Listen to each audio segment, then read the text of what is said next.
Before we start, hit that subscribe button, because what you be about to hear is the real reason park rangers in the Smoky Mountains have a secret rule. Nobody enters this trail after 3 p.m. And those who do leave something behind. The Great Smoky Mountains, a vast, ancient wall of forest stretching across Tennessee and North Carolina. The air here is thick with mist and secrets. It's the most visited national park in the United States, drawing millions each year to witness its rolling hills and endless green waves. But behind all that staggering beauty lies something else, something the mountains prefer to keep hidden. Locals have a name for it: the Trail of Whispers. It's a short, unmarked path that quietly branches off the main Appalachian Trail, a path that doesn't appear on any official maps, and one that hikers say shouldn't exist at all. It's a place where compasses are said to spin wildly, where sound itself seems to vanish, and where, for generations, people have stepped off the main trail and never come back. Some say the fog in that part of the park has a mind of its own. Others swear the forest breathes slowly, rhythmically, as if it were alive. Our story begins in October of 2015. Mark and Lisa Jensen, a couple from Asheville, North Carolina, were celebrating their 20th wedding anniversary with a 3-day hike through the Smokies. Now, these weren't amateur hikers. They had conquered the Rockies, the Sierras, even parts of the Andes. They were careful, prepared. They had a GPS, satellite maps, and a detailed plan they'd shared with family. On the morning of their third and final day, the fog rolled in. It was thick, milky, and unmoving. At 10:48 a.m., Mark sent a photo to their daughter.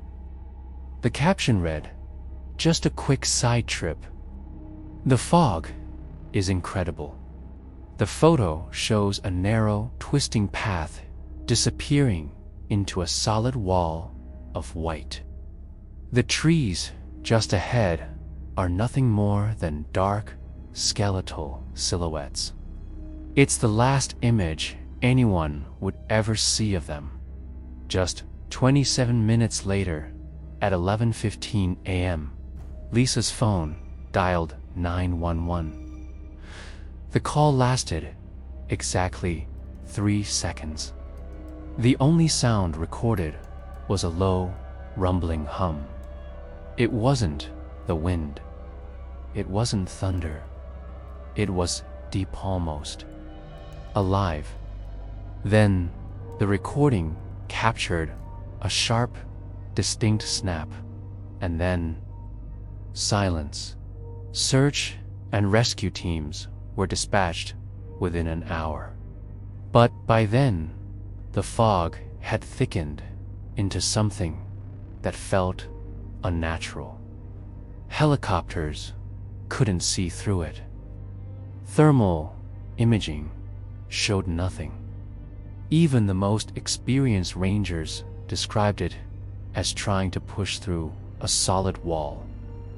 They found the couple's car right where they left it at the trailhead. Inside were their main packs, their food, their overnight gear, but their small day packs were gone, the kind you take for a short detour. This meant they fully intended to return. It was as if the forest had simply opened its mouth and erased them. The official search lasted 21 days. Hundreds of volunteers, park rangers, and tracking dogs combed the woods. But the progress was agonizingly slow. The forest floor was a tangled mess of roots and slick moss. The trees grew so tightly together that the sun barely touched the ground, even on a clear day. The tracking dogs followed the couple's scent deep into the woods, much farther than anyone expected for a quick side trip. Then, all three dogs stopped, in the exact same spot. Their reaction was identical. They began to whine, their fur standing on end, and then they refused to move forward.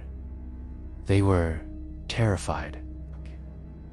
It took hours to calm them down. When the rangers examined the area, they found only one thing: Lisa's wedding ring.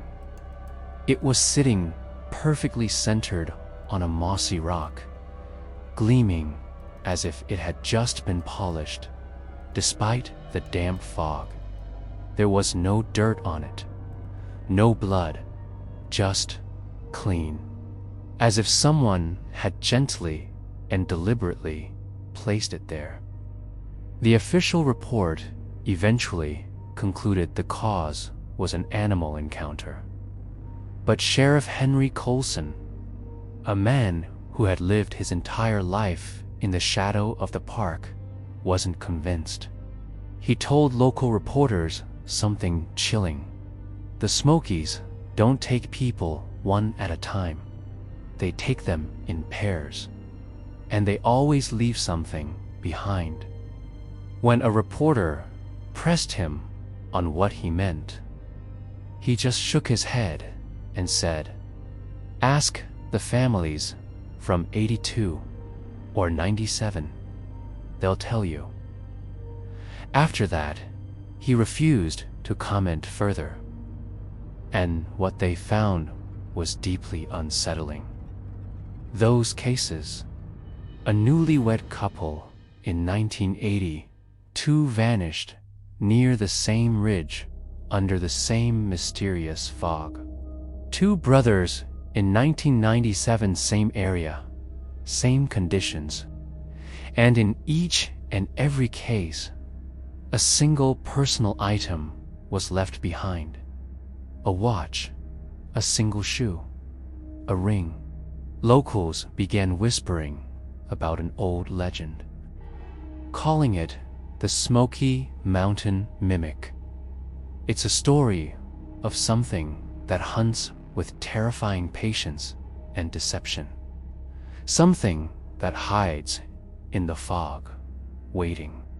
They say it can imitate voices calling out to loved ones to lure them deeper into the woods.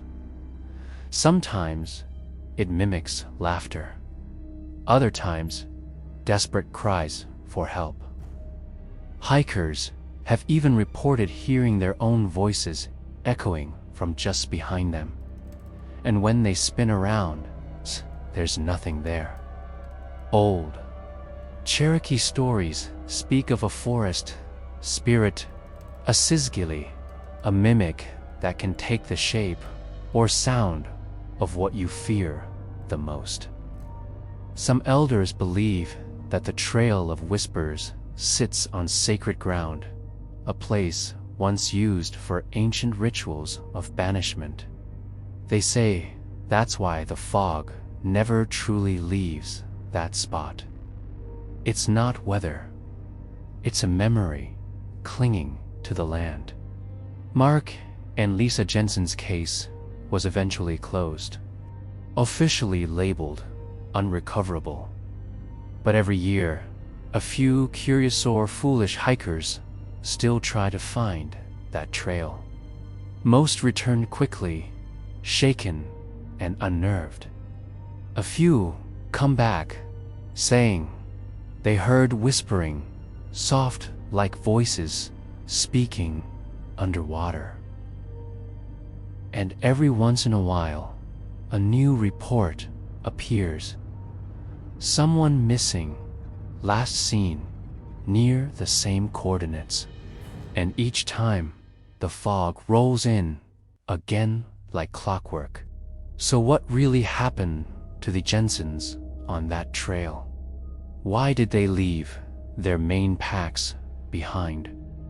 Why was Lisa's ring left so perfectly, so intentionally? And why does the forest in that area still echo with that low, humming sound? Maybe the Smokies are more than just mountains. Maybe they're alive, listening, watching, and keeping what they take. Because in the Great Smoky Mountains, the mystery isn't that people disappear. It's how quietly they do. Thank you for watching.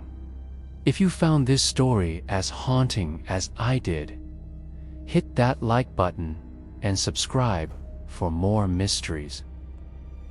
Stay safe out there.